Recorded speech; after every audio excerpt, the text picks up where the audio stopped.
Today, we're kicking off a new series all about designing a garden that actually fits your life. At the Northwest Flower and Garden Show this year, I got to give a talk, and this series is essentially the extended version of that.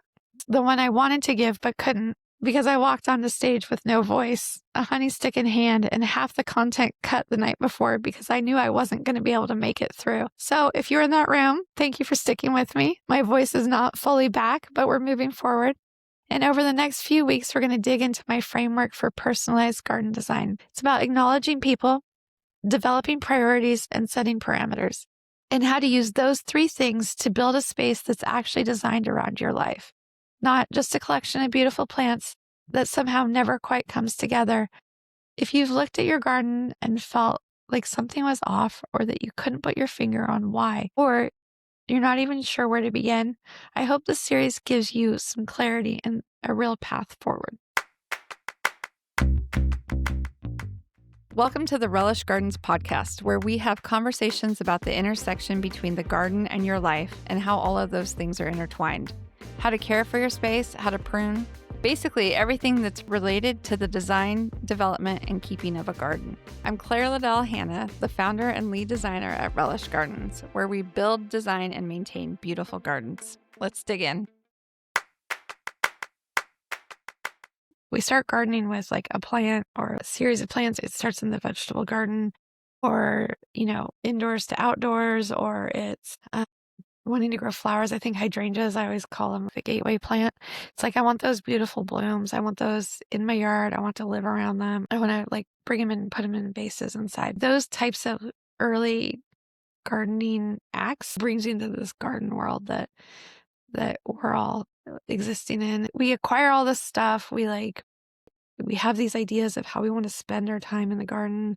But it's like, then you come to this point where you're like, I have all this stuff. I have all these plants, and this does not look like the pictures I saw on the internet that I was trying to create. And I think it's like at that point where people kind of go, okay, this isn't quite what I was looking for. And they either kind of regroup or they kind of move away from gardening because it can be overwhelming. I think it's kind of like at that point, it's important to kind of step back and realize that the reason why your garden doesn't look like everybody else's garden, or it doesn't look like the garden that you saw on Pinterest, even though you might be taking visual inspiration from those gardens, that garden doesn't exist in your space because you have a unique group of people that live there. You have a unique site. You have unique needs. You have unique desires. You have unique aesthetics, preferences. And all of these things kind of play into the development of a garden. And if we don't take time to kind of step back and acknowledge that we're bringing something to this space that is just uniquely ours, the garden that you're trying to create doesn't quite unveil itself for you. And I think that that's kind of my goal in thinking about these things, is like what we like to call the 3 Ps, is like people, priorities, and then parameters. It's that the goal is to help your unique space unfold and for you to kind of guide that unfolding. It's really about developing a space that is uniquely yours. So we're on the other side of the Northwest Flower and Garden Show. We're done with the loadout and the show. But during the show, I gave a talk on creating more than a beautiful space. And it kind of came from this process that I've been kind of developing and seeing and thinking about when working with my own clients, and honestly in my own experience, like how I think through the development of any garden, is that it always kind of comes down to this story about people and who they are and what they need, what they like, what they want to experience in their space, what their needs are. There's all these different things that I think is really interesting about the way people live and what they want, what they need, what they like, that I think when we're the people we're designing for, we often forget to take the time to look at who we are, what we want, what we need, what we like. And we often will defer to, an inspiration board. And I love a good inspiration board. I think it really helps kind of suss out who a person is and what they like by the kinds of things that they put in their inspiration board. But if it's not more than just that inspiration board, if we don't take the time to look at what we need from our space, the garden can often become just muddled and it doesn't really give back the way that we were looking for or intending to. So I've kind of like started thinking about this process to help people think through what they need from a space, what they want. It's important that we acknowledge our own needs, the dreams that we have for the space, how we see ourselves living in that space, the activities that we see ourselves doing in that space. There's a lot of future thinking when we're developing a garden about how we're going to show up in that space.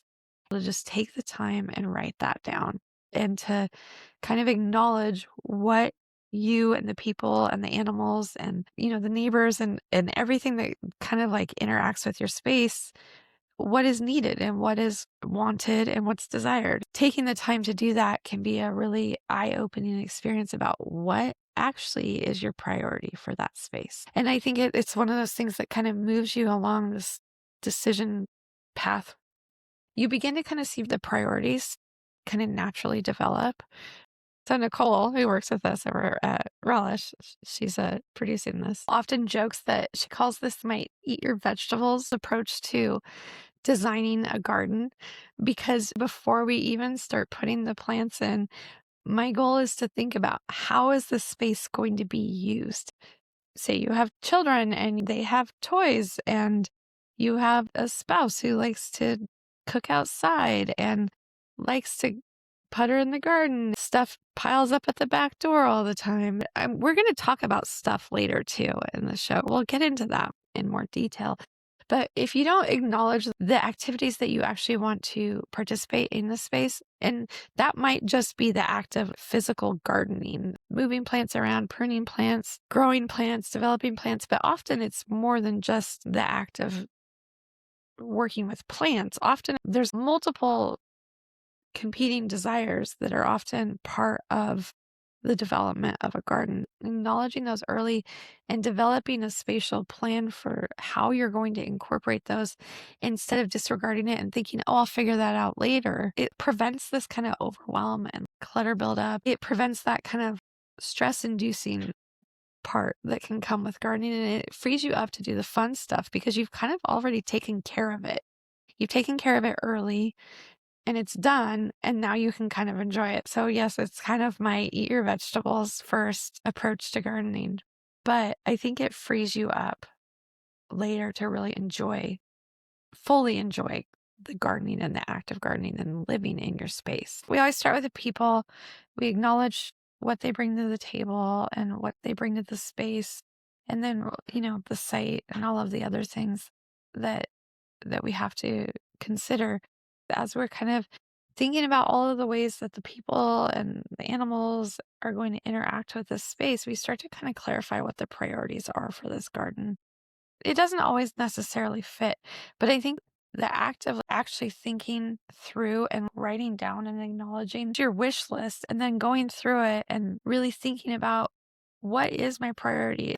Is it to, have occasional dinner with friends, or is it I want to have like big giant parties? If you're not somebody who has people over all the time, you're probably not going to start becoming somebody who has people over all the time. So you probably don't need to create a space for 20 people to gather.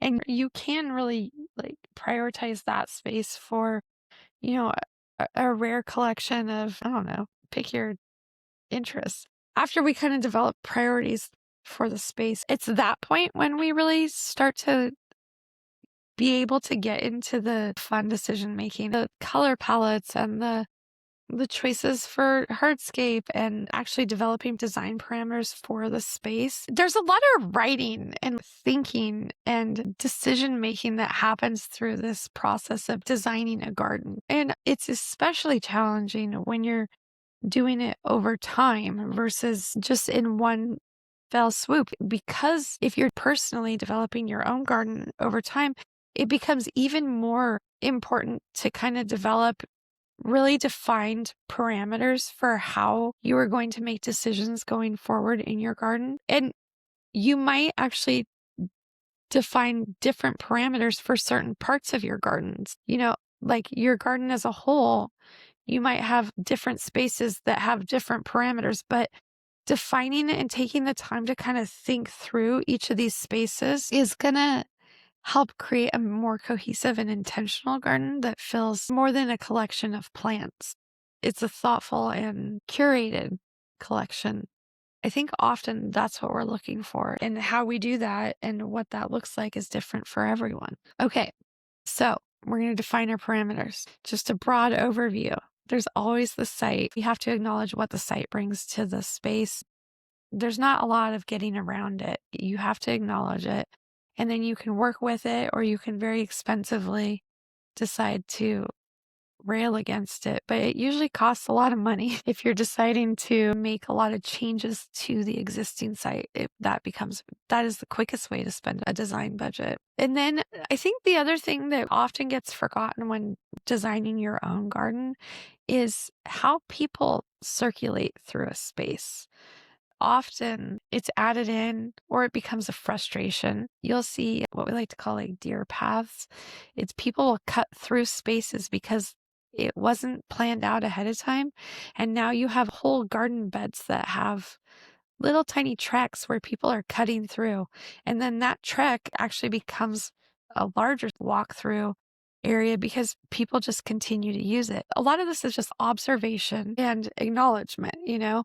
It's observing how you walk through a space, observing how your family walks through a space, observing how your friends come into a space, observing how animals are using the space. Animals, they will completely throw you off. Dogs will cut through all sorts of stuff just to get to where they're going. And so, in order to create longevity in a space, you have to kind of acknowledge how everyone is going to circulate in the space. I like to draw it out. There's nothing worse than having to move a path from one space to the other after you've already put it in. It's backbreaking labor. You know, it definitely can be done, but I think taking the time to like acknowledge circulation and how we move through a space can save you a lot in the long run. Next, I think we're familiar with our resource budgets, our timelines, and the financial costs that we're putting into it. I don't think people always acknowledge the resource budget of how many hours we're going to want to take care of this after we put it in. A garden that is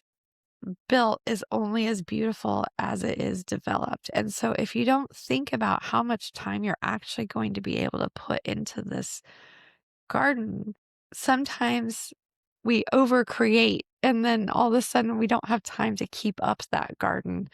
It's either pulled back or certain spaces will be forgotten.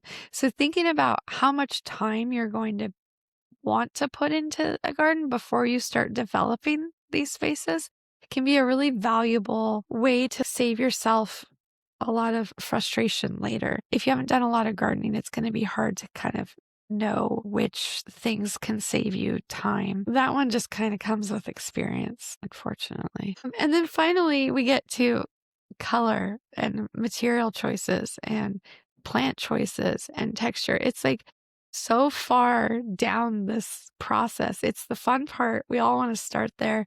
But until we've kind of acknowledged all these other things that we're dealing with, we can't really create a space that will stand the test of time because we haven't taken the time to kind of acknowledge all of these other things that we're dealing with in this space. I think it's hard for people to choose colors or choose materials and put really strong parameters around those. But I think that when you do, you take the time to say, these are the parameters that we're developing in a color sense.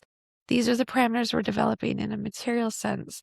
These are what kinds of plants can go into this garden. This is the green palette. This is the bloom palette. This is the texture. Making these decisions ahead of time is key to being able to go to the store and go, I love that plant. You know, you can like quickly like go through your like mental checklist of, does it work with our color palette, with our bloom color palette? Does it work with our material choices? You can kind of like go through these checklists and you will really quickly be able to see, does this plant actually work for me? You don't get stuck in the overwhelm of being in a garden center and being like, everything's beautiful, I want it all, but not actually be able to make the decisions that work for your space. I love a good no list on what isn't going to go into the garden.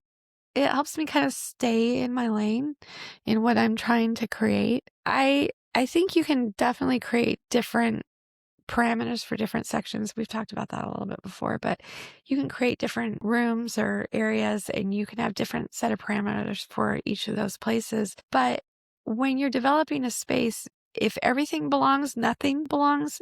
And so taking the time to think about what belongs in this space, what helps create like a really unique, developed point of view.